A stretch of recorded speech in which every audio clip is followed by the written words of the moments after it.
somebody get the 11th grade guys. Let's get started. Come on. What now? Yeah, have a seat. All right, good morning. Welcome to our first Sunday worship, which feels a lot like a regular Sunday morning. We just all stay on here. But we do have some fun stuff planned for this summer. Don't forget that a week from tomorrow starts Vacation Bible School. How many of y'all are serving at Vacation Bible School?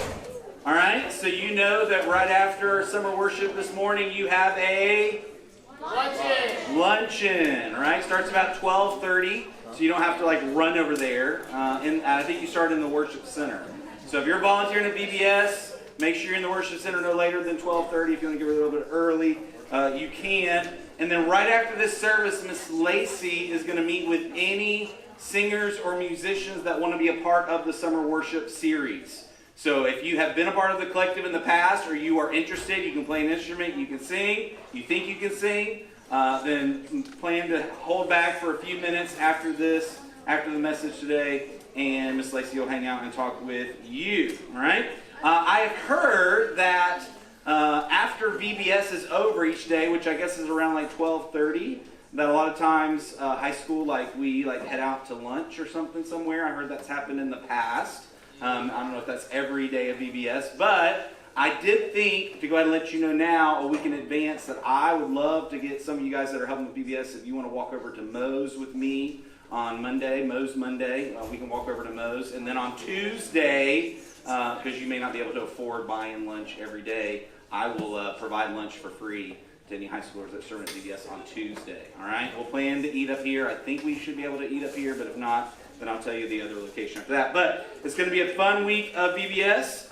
We're going to have lunches at least 2, 3, 4 days that week, and then possibly there's going to be a pool night for high school on Friday. So there'll be more details coming up about that. You'll see more information about that through emails and social media and things like that. But we've been talking about huge water slides and doing a pool party and that kind of thing to kind of end VBS. All right? We do have camp that's coming up. I know most of you guys have signed up for camp. We still have about, I think, 5 spots left for camp. But we are going to have a camp meeting in 2 weeks on June 27th. So anybody that's going to camp, you stay after in 2 weeks on the 27th. Hopefully you've already turned in your roommate requests. If you are thinking, I don't remember who I wanted to room with at camp, maybe your parents turned it in for you, then send us an email through the high school webpage or to me directly. Make sure we have your roommate request before the 27th, but the 27th we'll go over the plans for what camp's going to be like. Make sure you know what to pack, what to bring, what time to show up when we leave, what time we're getting back, all those types of things. And before that should be the deadline. I think before that we have to have all of our medical waivers in.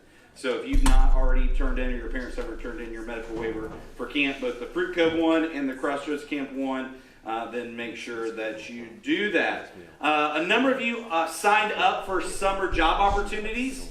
We had this past week our first volunteer opportunity. There were 7 students that signed up that first week or two that we posted the link to serve jobs and things like that.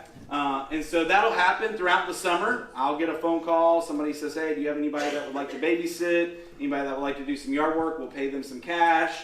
Or they might be a volunteer project, like this church on the west side wanted some help with their Vacation Bible School at night this past week. So we had a number of students that went and volunteered that and got some service hours. So if you have not signed up and you'd like to just have this isn't committing you to anything. This is just you submitting your name and your email address so that when Pastor Dan hears about things, I'll just send you an email with the contact information, and it'll be on a first come, first serve who wants the job and things like that. So the link is on our webpage. The link is also on our Instagram account.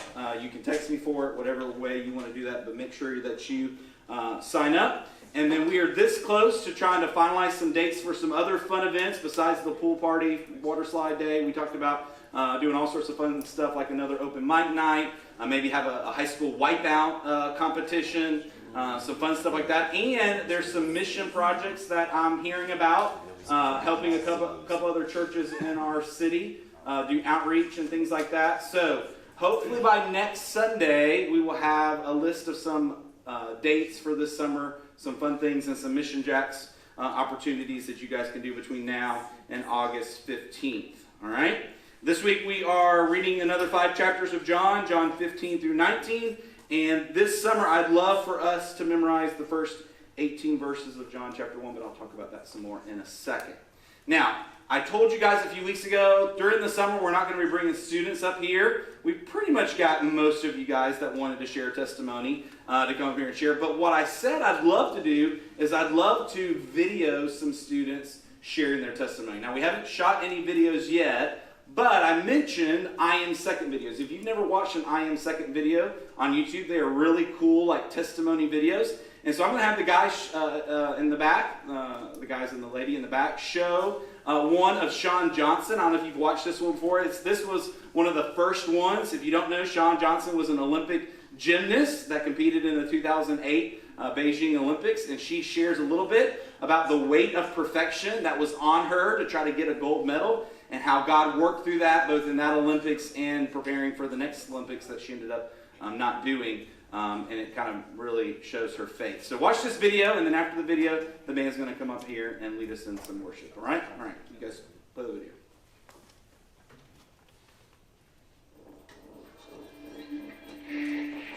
I can remember every detail about Beijing. The smell, the lights, the crowd. I remember Nasty Olympic go up and compete and give a beautiful routine. And I remember looking at her score, and it was 1 point higher than the highest score I had conjured up in my mind, that it was impossible for me to get a gold medal. I remember my heart was sinking. The entire world was being told. Do I even go out and compete? Do I just throw it? I remember thinking, well, if you can't win the gold medal, at least prove to the world that you deserved it. And starting my routine and giving the best routine of my entire life. I've never felt lighter in my life. I felt like I was on top of the world. I remember seeing 50,000 people on their feet giving me a standing ovation. I told everybody it was the biggest honor of my life, but really kind of crushed my heart. I remember being given the silver medal on the podium. The person who did it gave me a hug and told me, he said, "I'm sorry." And I remember that being really strange for me, because it's kind of like I was being given a silver medal at the Olympic Games and being told I'm sorry. So it was kind of like a validation in my heart that I had failed. I got 2 more silver after that, then finally got a gold. But it was like once I got the gold, it didn't matter. But I felt like the damage was done. I would go to school every day, and every single person would be asking about gymnastics, or watching me on TV, or reading an interview. Every news article in the entire world said that I was going to come home with 4 Olympic gold medals, and I'd given 200% that day in competition and laid it out on the floor, but I felt like I had failed the world. I felt like since the world saw me as nothing else, then if I failed at being a gymnast, I failed at being a human being. I was 16 years old, living in a fishbowl. Every single person and their mother was applauding and congratulating me, and also critiquing me because I was on a world stage. It was now about what I wore and how I looked.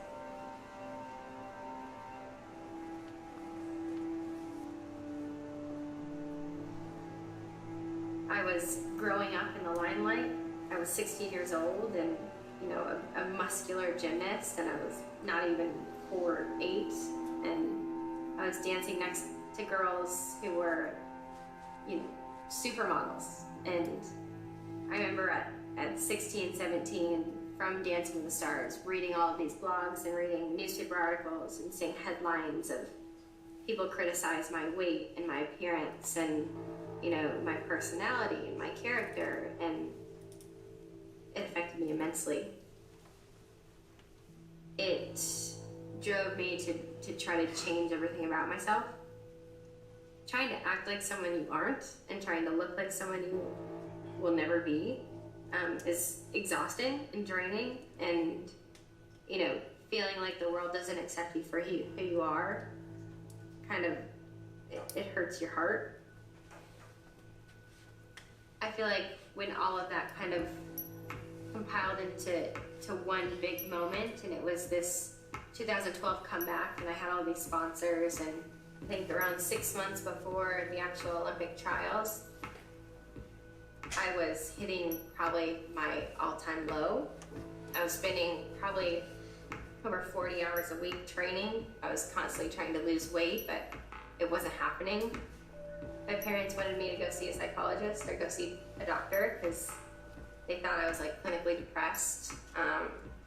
I remember I was like losing hair, I wasn't able to sleep, I wasn't eating properly, I was struggling with, I wasn't 16 any longer, and so for months I just pushed myself in practice. And I said, you know, if this is what will make the sponsors happy and my parents happy and my coach happy and the team and the USA national team happy, and if this is what is right for everybody, then this is what's right for me. I can just push through it. And you know, day after day, come home from practice just bawling and not having any outlet of peace.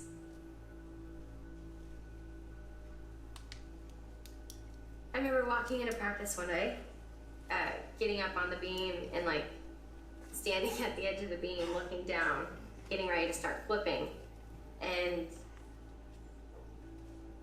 it's one of those moments that's really hard to explain and really hard for, I feel like, a lot of people to understand. But in that one moment, I felt like God was telling me, you know, you've been so distraught over this decision and been putting yourself through all of this and your family through all of this, and you've been afraid of disappointing a lot of people and, you know, not being yourself, but it's okay to follow your heart and to put it behind you.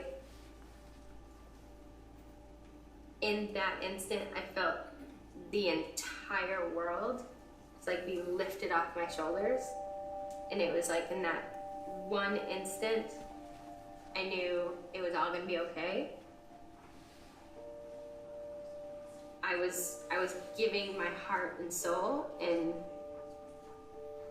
getting to a place that I was not proud of, all for that gold medal again, that I distinctly remember in 2008 not being the greatest thing in the world. And I think it's just kind of that validation that there's always more. God is the answer to everything. And Jesus sacrificed his life on the cross so that when I stood up there and I was given that gold medal, yes, it's a monumental and amazing experience and wonderful thing, but it's not the end all be all. Yes, I can work my whole life to become the CEO of a company, or to make a certain amount of money, or to win 12 more Olympic gold medals, but it's not the purpose in life. And he will always be my greatest reward and my proudest reward. My name is Sean Johnson, and I am second.